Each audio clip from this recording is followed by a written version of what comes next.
Look behind you. Remember, you are mortal. And remember, you must die. Hi, it's Margaret Meloni, and welcome to Season 3 of the Death Dhamma podcast. I'm so glad you're here. And I'm so appreciative that you are part of my community. And yet, I seek not to be attached to the idea of the podcast or even to the idea of our community. And that's our topic this season: attachment, clinging, and aversion. What happens when we really want something? What happens when we really don't want something? And what does it do to our suffering and dissatisfaction? Let's dive in and find out a little bit more with today's episode. As a doula and death literacy advocate, Francesca Arnoldy lives Memento Mori. In fact, she has a casket that she uses as a bookshelf. And on that casket/bookshelf are reminders of people she's loved and still loves, and what she loves about life. We want that kind of balance too. Keep symbolic reminders around us that death will come, but don't overwhelm ourselves. Don't overwhelm yourself. Immerse yourself in the living world too. So live with that ever-present reminder of death, but live. Everyone, today on this special edition of the Death Dhamma podcast, we have Francesca Arnoldy. And Francesca is a contemplative doula, and she is helping us compassionately and lovingly with transitions. And what I'd like to do now is let Francesca tell you a little bit more about herself. So welcome, and thank you so much for being here. Thank you so much for having me.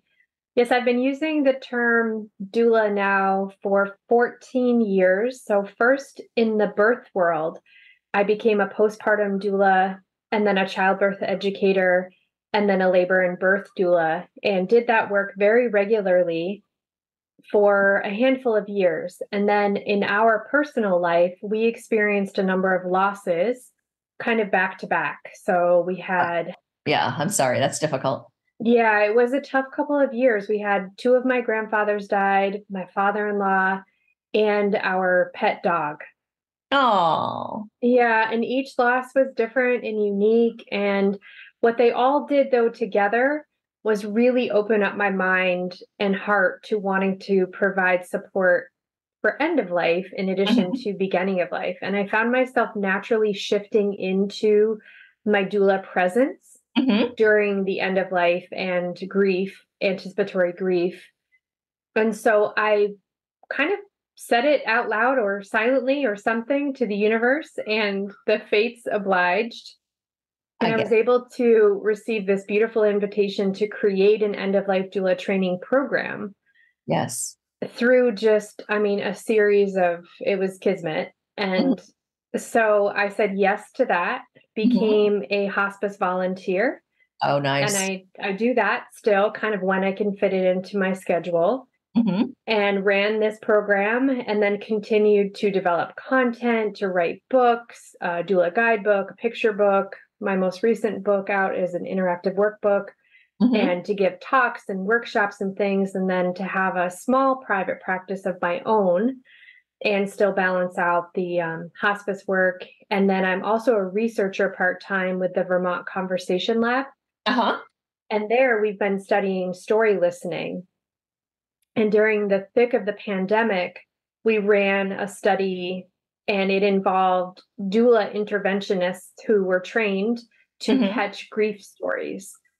Oh, that sounds really interesting. So you are a very busy woman, and very appreciative of the work you do, because it's very necessary. And as you well know, it is work that not everyone can do, because it can be very emotionally draining. But I know that you have tips about how to make it less so. But it definitely, I believe it takes a special kind of energy. And so I'm appreciative that you're here. And I took a look at your guidebook. This is the Death Doula's Guide to Living Fully and Dying Prepared. And I'm not a death doula, but I still found it to be very helpful. Oh, wonderful. Yeah. So I just wanted to say that. And one of the sections that you talked about in there, which really resonated with me, was your section on Memento Mori. And maybe you can tell us a little bit more about, like, what does that mean and why is that important? Sure. I mean, it's a concept and a term that was thought to have started in early Roman times. Mm-hmm. And we see depictions of this in art and in stories that were passed down. It would include sometimes a celebrated leader in the military who maybe had just accomplished something in battle, and the town was kind of gathering up to celebrate, and there was a procession, a parade. And so while this person was being celebrated and everyone was gathering and cheering this victory, mm-hmm. there would be an enslaved person right behind the military leader who was whispering a phrase. And I have it in front of me. I'm not going to say it in Latin, but translated, it means, look behind, remember thou art mortal, remember you must die. Oh. And the aim of this was to keep that worship leader humble, and aware of the transience of glory and existence at large.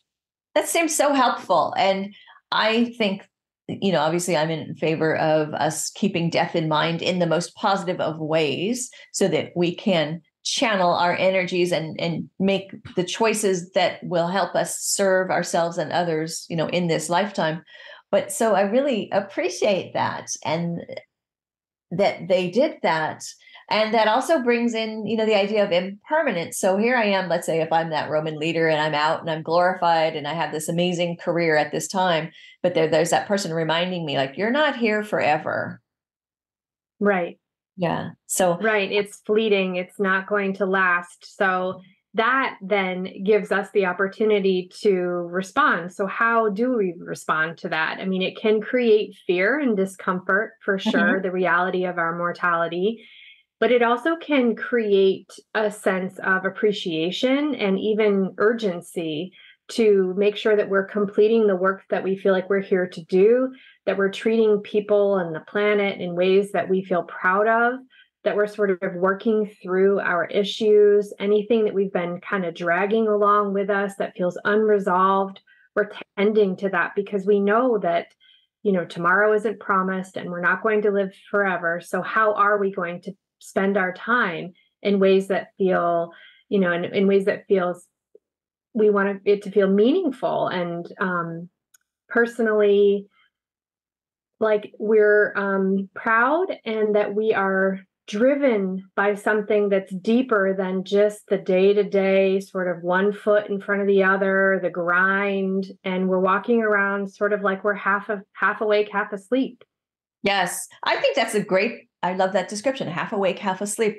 It is true. And, some of us will have an experience in life that wakes us up and we'll realize, and some of us may not, and that's how it goes. And then, so I'm curious, how do you help your doulas and others, right, to move past that initial feeling of fear? Because you're right. I think when we first start thinking, this is impermanent, I am going to die, there can be that moment of panic. But I feel like we need to move past that moment of panic to really be fully in this world and be helping others. And so how would you help someone move past that moment of panic? I do cover this pretty comprehensively in the book, and there are quite a few different prompts and exercises, but in general, it's really about our own pacing, being really respectful of all of the emotion that will naturally arise. So not forcing ourselves to just find quickly a place of acceptance and to feel positively about it all. That's not the true goal of mortality awareness work, that it's really about allowing ourselves to be honest and to be gentle, and then to still, work with it, work through it, and see what happens. So with Memento Mori, I encourage people to think about having some symbolic reminders that can either visually cue them or in other ways cue and remind them of their mortality. So for example, in my home office, I have a beautiful, simple wooden casket made by Fiddlehead Caskets. And it's a bookshelf right now, but then it will convert to be a simple casket for when it's called to its final duty for me. And on its shelves, I have a number of visual reminders. So the whole thing is a memento mori symbolic reminder for me. But then in its shelves, I have very intentionally, mindfully chosen items, and it includes pictures of beloved family members who are alive and not. It includes books that are very special to me, memories from my own childhood. It has some of the artwork and gifts that I've given to people as they have been dying and that have been returned to me afterward. It has my vision board. So as I think about dreaming up my year, it has gifts from learners and clients, and it has my death journal in it, which is the main inspiration for this new interactive workbook that just recently published. And so all of those together are reminders, but I also encourage people to not overwhelm themselves with this. You know, you also need to come up for air, you need to take a breath, and you need to be able to fully immerse yourself in the actual living of life, which is hopefully what the reminder does, but you kind of can't stay stuck in that place of just thinking about your own death and just thinking about your mortality. It's this balancing act of acknowledging that reality and then living as fully as you possibly can. So the balance. So first of all, I want to say your bookshelf sounds really pretty and amazing. And I'm really appreciative of the idea of taking this casket and having it ever present and using it for life. And then eventually it will be used for death. Yes. But you're now bringing up a really important point. In Buddhism, we might talk about equanimity, you know, some balance of not getting carried away with the emotions of it. And so we want to live with this ever-present reminder, but I guess the key is we want to live. And if I'm whispering memento mori to myself all day long, I might not be using it appropriately. I might not be able to live. And the point is to, I feel like, push me, motivate me to live fully. Is it fair to say that? Yes, to engage, to be present.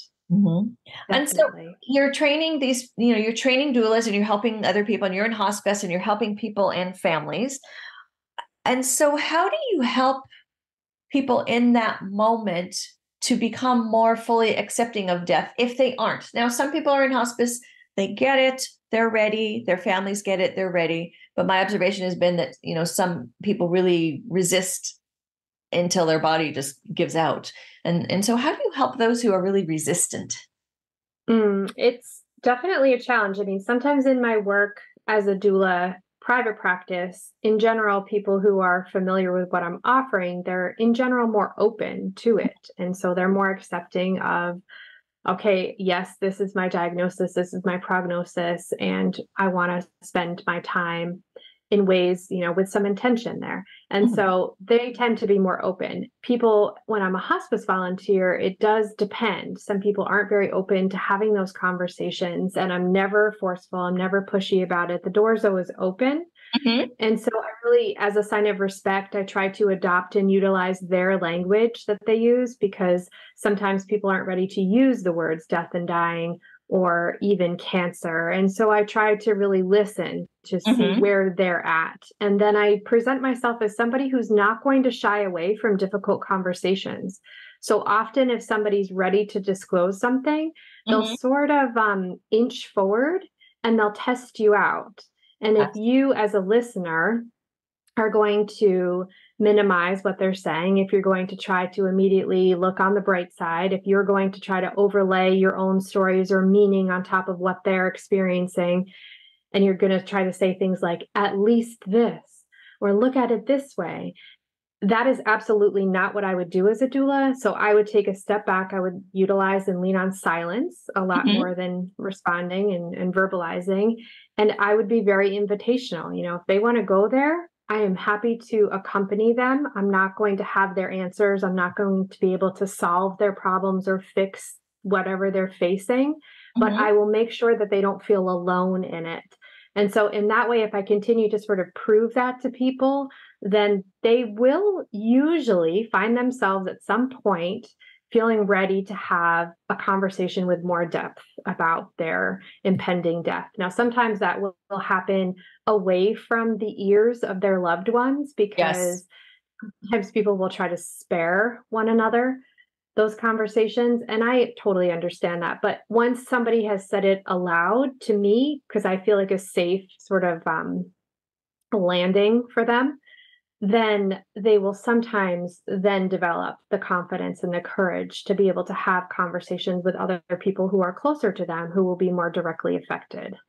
I think that invitational approach is so helpful, because I think, as you're teaching this to us, and I'm thinking of different scenarios of, being in the room with someone who is dying, and that, yes, sometimes in that room, there's someone who's not ready to accept the fact that this person they love is dying. And so they may go to that place of, you have to try harder, or you're going to be fine, or just think positively. And, the truth is, like, we're all going to die. And so at some point, trying harder and thinking positively isn't going to change the fact that I am a human in a human body, and it's going to end, Right. Yeah. Right. And sometimes it's the way that they're trying to demonstrate their love. Mm-hmm. And so being able to view it with that kind of kindness is helpful, but then offering alternative ways that they can continue to demonstrate their love even through the dying process can be really helpful. This is the same in birth as well. When people are responding in fear and they don't want to witness their person suffering, and because it's hard work, and it can be hard work to leave your body as well, or it can be hard work on a number of levels, emotionally, psychologically, spiritually, physically. And so when we're witnessing that kind of intensity, sometimes it makes us feel very helpless. So as a doula, what I try to offer are ideas, and while also honoring the comfort level of each person and how close they feel like they want to be to the epicenter of what's happening. And then for me, being able to kind of step forward or step back in accordance to that. That makes sense. I was speaking with someone a while back, and she was mentioning that the dying process can be similar to the birthing process. And, so there's the doula that's helping with birth, and then there's the doula that's helping with death. And you've been both of these things. And I really thought about what she said. And, in Buddhism, there's the teaching that, about the different kinds of suffering, and, birth is suffering, because we're coming back again, but it's also obviously very difficult for the person giving birth, but it's also difficult for the baby. We just don't always know that because they communicate differently. And dying can be difficult as well. And so they're both these forms of suffering. And I was just struck by the fact that made sense, but that also not every person in our population has had that first experience of giving birth. And I wonder, do you feel like if someone has had that experience of giving birth, that it can later in life prepare for death? Or I guess what I'm really asking is, do you see similarities here, and help me navigate what I'm trying to think about here? I definitely see similarities. I think that when you are able to, this could be kind of a loaded word for some people, but when you're able to surrender into a process that's very natural and human, like giving birth or like dying, then it can be incredibly powerful. And it can, you can feel very empowered by that, because you are connecting directly to what's happening versus sort of fighting against it and feeling victimized by what's happening. Now in birth, there's a range of ways that we navigate birth as birthing people. And so, some people decide they kind of want to be as detached from it as possible and as numbed out and medicated. And I'm not passing judgment there. And then there are other people who want to be very fully aware and present and in their bodies and experiencing everything that birth is able to hand over to them, and then anything in between. And I think that it's pretty similar for end of life as well. Some people, because of a variety of reasons, their preference is to be as detached from it as possible and to be as maybe perhaps sedated and comfortable. And then other people who are on the other extreme there, who want to feel whatever death has to offer to them. And they feel like that's a really important learning process on whatever level. Now, as a witness to these experiences, I mean, it's incredibly awe-inspiring, and I learn so much. And every time I'm able to attend a birth with somebody, or I'm able to support somebody through their preparations for the end of life, or through even the grieving process, I feel like the more I witness, the more it expands the realm of possibility. And so it does become harder to teach because it's so expansive. Yes. Yet I do think that by sharing our stories and anecdotes, and by going through a series of questions and prompts that are introspective and that are generative in terms of creating our wishes for care, we can create this sense of empowerment, and we can go in more informed, and then we're not usually as frightened in the moment. Fear still comes up, definitely, in any intense situation.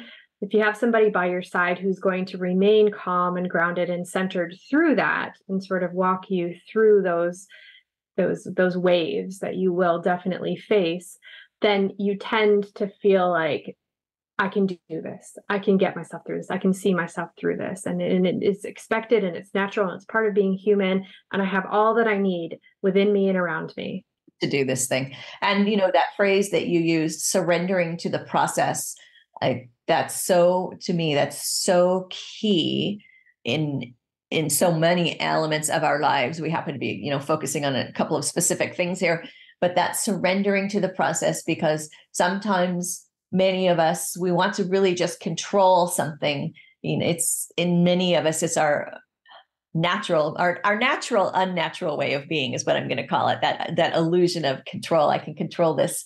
And so I see the value of, if I'm the person who's dying, when I surrender to the process, I may still have physical pain, but I'm going to have less mental pain. And that's going to make it easier. And if my people who are with me surrender to the process, then even though they're going to be sad when I'm gone, they're going to be able to go through it and support one another and support me more fully. And then, if there's a doula in the room, or, the staff, whomever is helping us, but that person also needs to surrender to the process. And that's a lot of people really learning how to be with what's happening in the moment in order to have, I'll say, the best possible peaceful death, right? Mm-hmm. Yeah. And, we definitely have a ways to go. And I think part of it is our unfamiliarity with death. We've outsourced it largely. I mean, it used to happen usually in the home, and the care people would come into the home, and we would see our own loved ones through the dying process, and we would bury them ourselves. And so we knew it, we saw it, we were raised witnessing it, and we learned from older generations, and that's really not the case anymore. So part of this rehumanizing the end of life is about remembering the end of life, remembering what it is to die, and how our bodies do it, and what is natural and healthy, and then what are cues and signs that more support would be beneficial. And there's so much learning and remembering that we need to do. We really have. We've tried, and I'm going to say, from a Western perspective, we have really tried to sanitize death. We have, you're right, we have removed ourselves from it. We don't always see it. We maybe see it, depending on the choices we make, we might see a pretty corpse, and then we'll say, oh, she looks just like she did, or, oh my gosh, look, they made her look even better. And so we've really kind of sanitized and taken away being part of those steps. And each of those steps, while difficult, each of those steps would help us really have some comfort and acceptance of this. And I think that if we got back into that, if we didn't sanitize death and the process of death, then we would be able to be Memento Mori. Right. It would be more naturally and organically part of our lives again. And I think that we do ourselves a disservice when we think about looking for the perfect death, just in the same way as people who are pregnant are hopeful for the perfect birth. You can surround yourself with compassionate support, and that is huge. You can prepare yourself, and you can learn, and you can hear stories, and you can think about your own needs in advance and ways that you can express that especially for moments when you're not going to be able to verbalize them yourself. Mm-hmm. And yet, as a doula, I feel an obligation to best prepare people by saying we need to be flexible. We need to be agile. We need to be able to meet each moment and do that with honesty. And so I don't want to think that you are guaranteed any particular pathway in your birth or your death, but you will be companioned and you will have the tools and resources that we can, come up with ahead of time and in the moment so that we can create the kind of experience that you will hopefully feel safe and comforted and honored and have what you need throughout. There you go. And what do you think is the most important thing when you look at someone who comes to you to be a doula, because you're helping people become doulas? What do you look for in order to, I'll say, welcome somebody into the program? Well, I mean, I teach in a variety of ways. I do think so. I have two bigger thoughts about this. I feel like the table is very large and it's growing. And I think that this is human work. I don't think that it's any one particular type of person or someone with a particular skill set or background that is a prerequisite to becoming a doula or someone who's working in death care in this capacity on the sort of emotional support level. Mm-hmm. I think that it's a big, huge table and there are spaces for lots of people. Mm-hmm. One red flag that I see sometimes is when people are very driven by their own personal experience of loss. And that does bring a lot of us to this work, myself included. Me too. But we have, right. But we have to be very mindful of, how wounded are we currently and how healed are we currently? And so what kind of capacity do we really have to offer care to other people? Mm-hmm. So it does require a very honest reflection of where am I at in my healing journey with the losses that I have experienced, because it can really activate things when you're in the middle of chaos and intensity and you really haven't looked at your own losses and really tried to heal them. So that is one sort of caution that I put out there to people. It doesn't mean that no one's ever 100% fully healed and ready to go. I mean, it's an evolution and life is a process in flux, of course. And you will have times probably where you feel like you have less bandwidth and less capacity. And so just being honest with yourself about that. So before you offer your care to other people, I think is really important. But otherwise, it's really a dedication to compassion, and it's really a willingness to be open to allowing enough space so that our clients or loved ones, family members, whoever we're supporting, so that they can determine their best path. And it's not that we are setting out, this is the way it's done, and we have a protocol and we have steps that people take and that might not fit with who they are and their values and what they're looking for. It resonates so deeply. I know I don't act as a doula, at least not officially. I've certainly, helped in a couple of different cases with family and friends. And then maybe I've done more help afterwards with some other women that were widowed.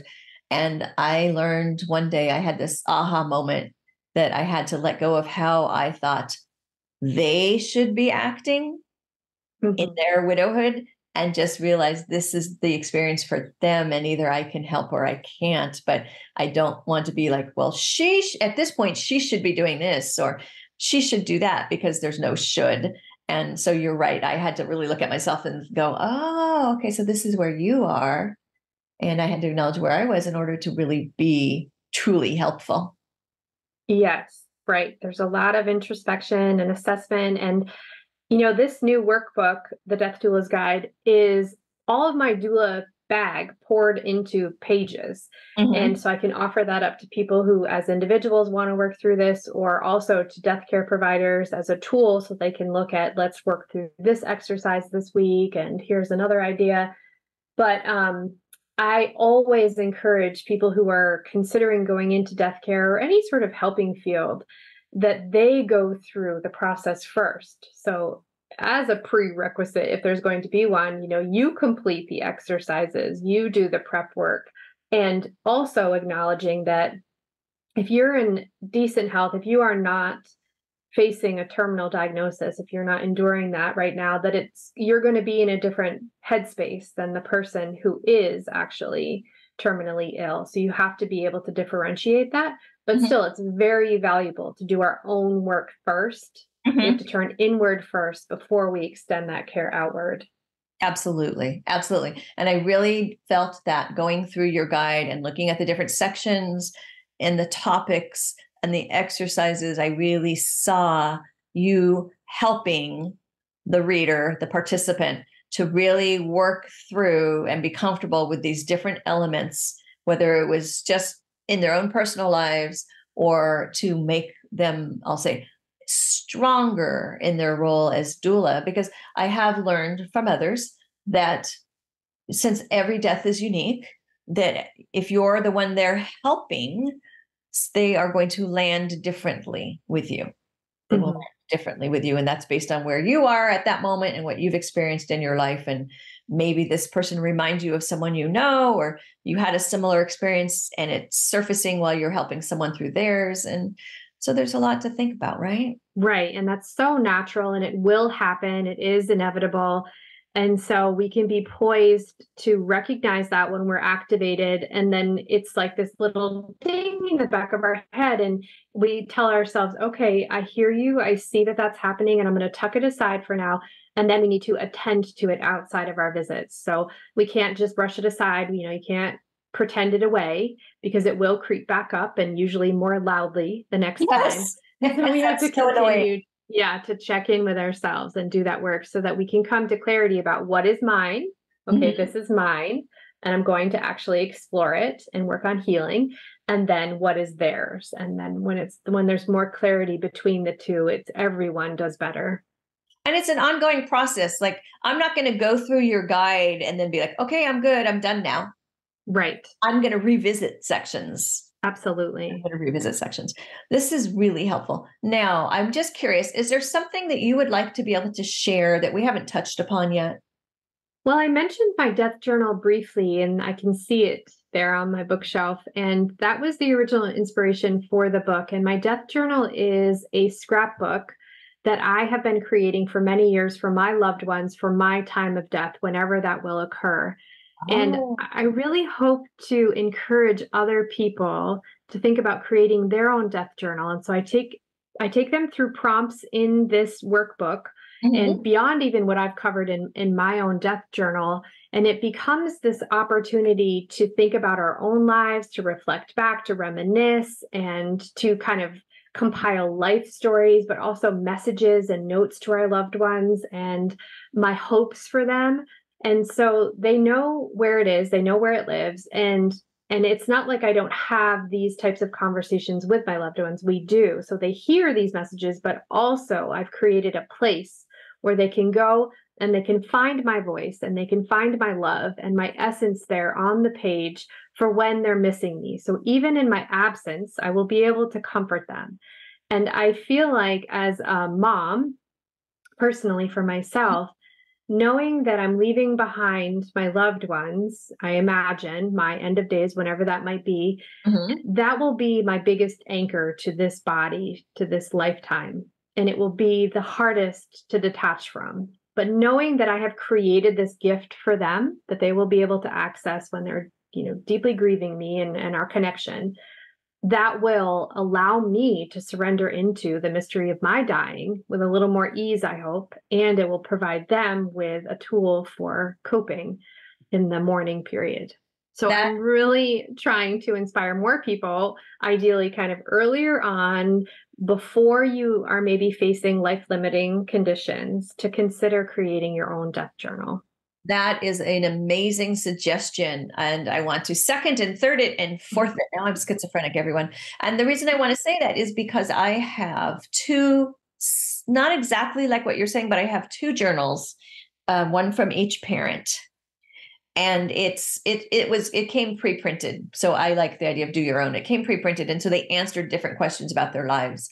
And so, and I didn't read them until after they died. And it was so helpful because I learned so much. And yet I will sometimes still find myself wishing that I could call like my uncle and ask him about a family story or something. And so the more that you can do that, the more it helps people when they're left behind. So thank you so much for that idea of the death journal. It's really important. And I sit here as someone who has not done hers. And so there you go. So it's you are officially invited. Yes, exactly. So it's a reminder to all of us. And if we do it now, like if I did it now, I'm just sitting here now. I mean, we don't know. Well, again, Memento Mori, we don't know when my day will come. But if I just worked on it today as something fun and not because I'm going to die, what a nice record, family history record in a more joyful way that could be. So thank you so much. And before I have to say goodbye for the day, is there anything else you'd like to leave us with? You can find me at francesca.arnoldy.com, and I hope to continue the conversation and to thank you, Margaret, for the good work that you're doing in the world. Oh, thank you. And thank you so much for being here. I would love to hear from you, your thoughts, your suggestions, your own stories about attachment. So follow this link, I'm going to read it to you in a minute here, to leave me a 90-second message with your ideas and suggestions. You can go to https://www.speakpipe.com/death_Dhamma_podcast. I suppose you could also just use your favorite search engine to say SpeakPipe Death Dhamma podcast. And there you can record an audio message for me. And be sure to come over to margaretmeloni.com. That's MargaretMeloni.com and join the community. You've been listening to the Death Dhamma podcast with your host, Margaret Meloni. Thank you so much for being here. Come find me on margaretmeloni.com, MargaretMeloni.com. And until we meet again, may you be well, may you be happy, may you be at ease, and may you be free from suffering. Bye for now.